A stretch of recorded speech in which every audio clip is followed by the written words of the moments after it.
And welcome to my YouTube channel. So today I am going to make another Golang tutorial, and in this tutorial what I'm going to do is I am going to create a program that basically writes your data to a CSV file.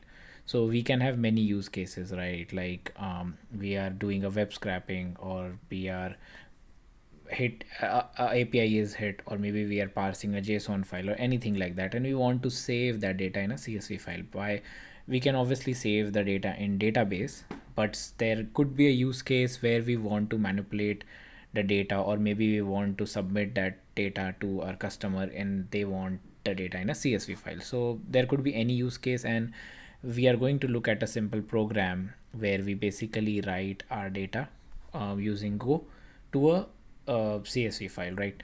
Before we jump onto the coding part, I like to explain some functionality, like how things work in behind the scenes, because it's very important to understand how the functionality works. And this functionality is somewhat specific to Go.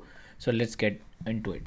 So generally, we know how does a CSV file look like. So let me create it here. So this is like a CSV file, and we have columns, right? And we have rows. So in case of Go, the way it works is we are provided with a internal library called encoding slash CSV. So when you install Go, it comes inbuilt with Golang. With the latest version of Golang, it's there. I don't know about the previous versions, but anyways, so we get this library. Now the way it works is we basically create a new file. So there is another library called OS. It's also an internal library. Using OS, we create a CSV file. Now once that file is created, we use write buffer. What does write buffer mean? So when you want to write something to a file, like using basically when you write to a file on your laptop, basically it's like a permanent storage. So the general way to make IO faster is write buffer basically writes it to a buffered cache. So that's why it's write buffer. So what buffer cache does is, let's take an example that it can take 1204 bytes of data. So when I do os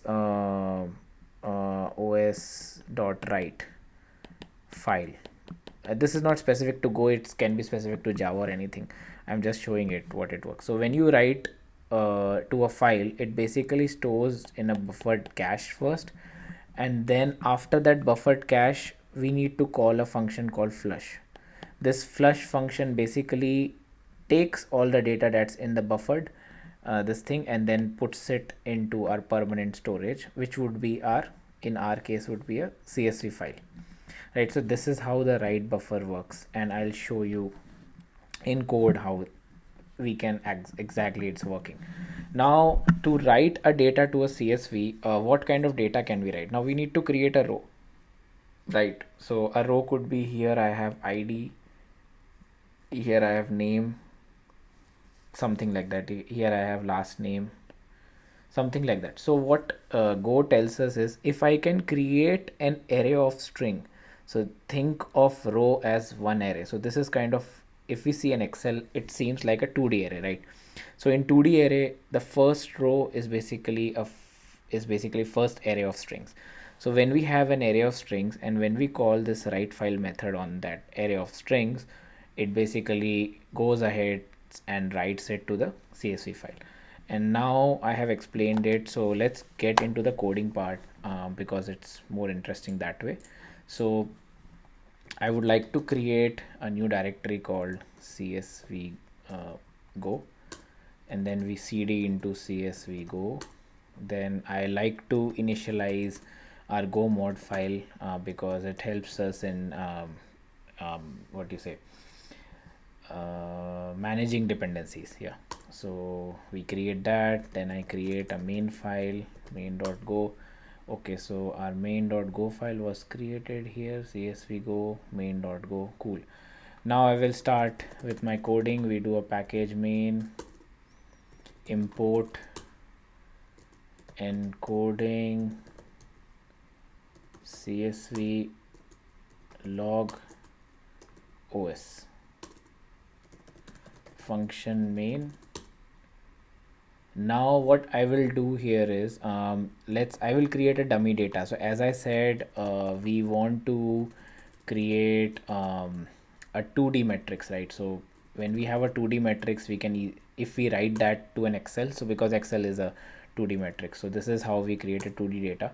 So each row I can actually have like this. So each row I would like to have first name as, so my first column would be my header, right? So first row will be my header, right? So I will have first name, last name, occupation, OCCUPATI, yeah.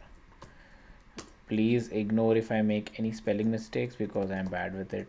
So John Doe, and this is plumber. Now I have Lucy,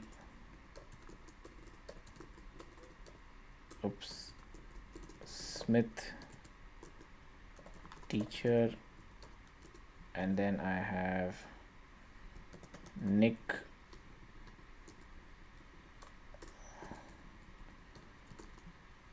Jonas, I think is a singer.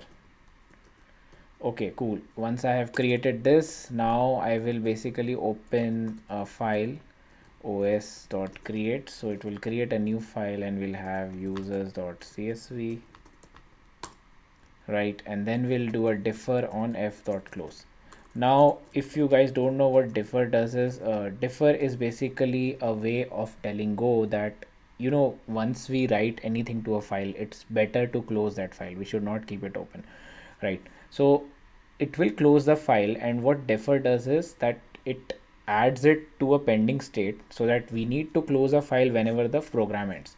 So differ is a way of telling Go that, okay, run this line of code only after our function gets exit, like it's ending.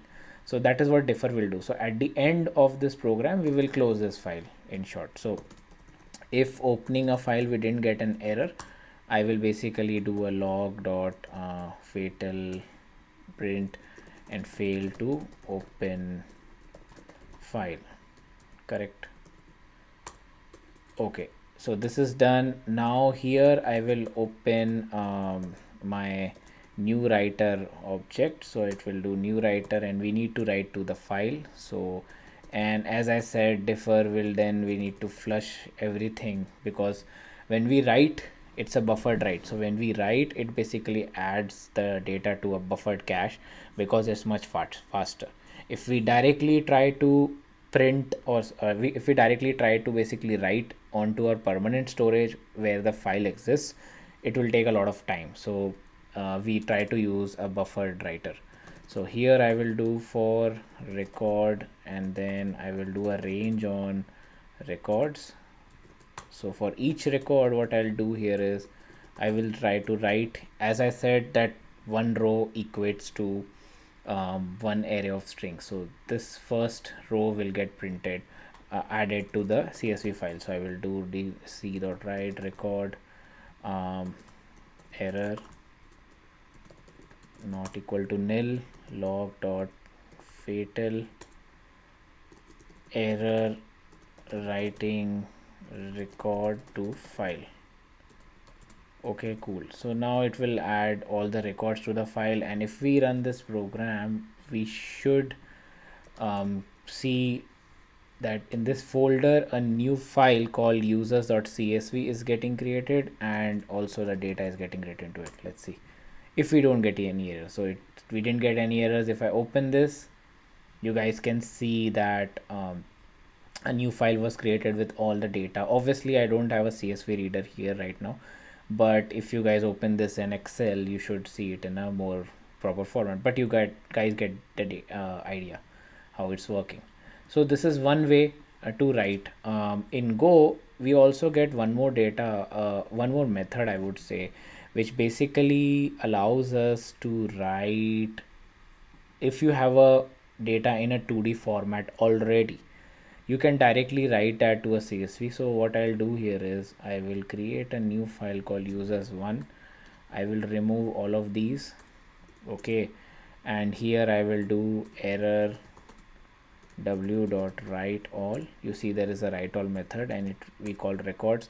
Now what we are gonna you guys are gonna ask that I'm not calling any method called flush here. The reason being, the write all method internally automatically calls flush, so we don't need to do anything here. And I will print the error. Why are we getting any error?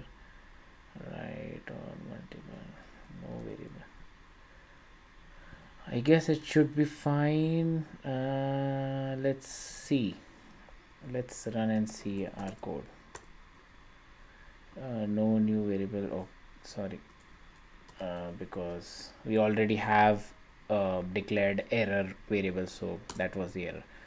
Now it's run, and we see a new file getting created and the same data getting written to the CSV. So that's all for today, and we saw how we can write data to a CSV using Golang. Hope you guys like this video. If so, please subscribe to my channel, give me a thumbs up and like, and also follow me on Instagram. Thanks everyone.